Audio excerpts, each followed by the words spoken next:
Agora, se eu fosse pegar e fazer um filtro de indicadores, assim, quais são os principais indicadores que você acha que alguém deve olhar numa análise, assim?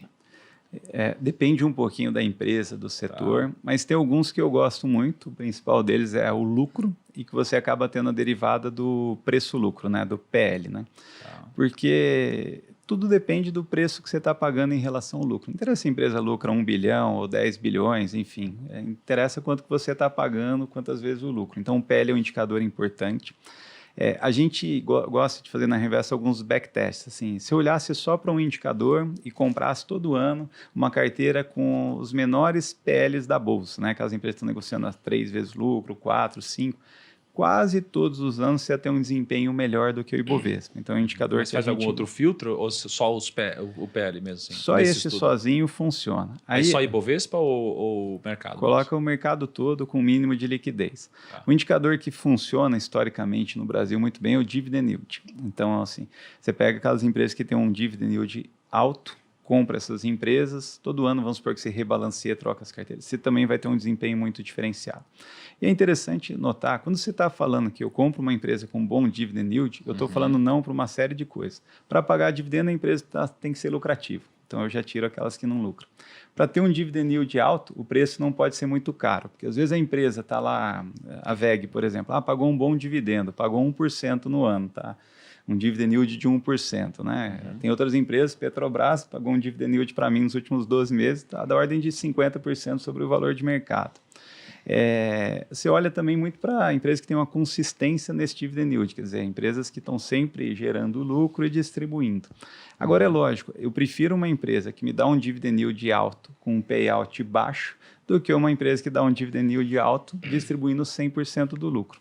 Exemplo, eu tenho lá uma empresa que com 25% do lucro, Neoenergia, que é a empresa de utilities que a gente tem na carteira, com em torno de 25% do lucro, quer dizer, o mínimo que eles distribuem dá um dividend yield em torno de 5%, o que já é interessante, mesmo com um quarto do lucro. Se em algum momento no futuro eles decidirem parar de investir, de crescer e pagarem tudo em dividendo, ela tem a capacidade lá na frente de pagar um dividend yield de 20%, por exemplo, né?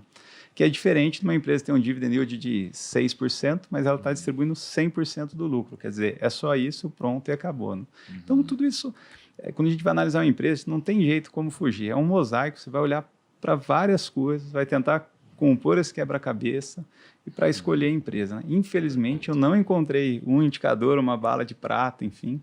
Tem um cara que quase fez isso, um indicador que funciona. Pegando um pouquinho o que você falou, que é uma brincadeira de compor mais de um indicador para chegar numa carteira. O Joel Greenblatt. Joel Greenblatt, ele criou lá a fórmula mágica. E o que ele fez? Assim, o Benjamin Graham às vezes gosta muito de empresas baratas. Então, empresa barata é um PL baixo, ou um EV/EBITDA baixo.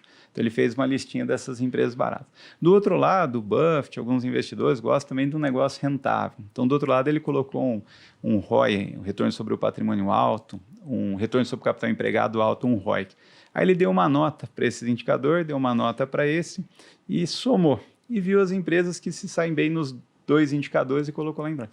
Então, de maneira geral, quando você pega essa fórmula mágica, ela te traz empresas que são baratas e são rentáveis. Porém, tem todo tipo de exceção aí no meio. Tem alguns lucros não recorrentes, tem aquele negócio que era rentável olhando para trás, mas perdeu uma concessão, ano que vem não vai ser... E você tira bancos também da jogada, né? Bancos, dependendo do indicador, né? Se é o EV/EBITDA, né? Se é ROI, que não faz sentido para a instituição financeira, mas é um bom começo. A gente usa, inclusive, isso para filtrar algumas oportunidades. Opa, segundo o ranking do Greenblatt, essas empresas aqui estão me interessando. Aí a gente vai olhar com calma para ver quais delas fazem sentido.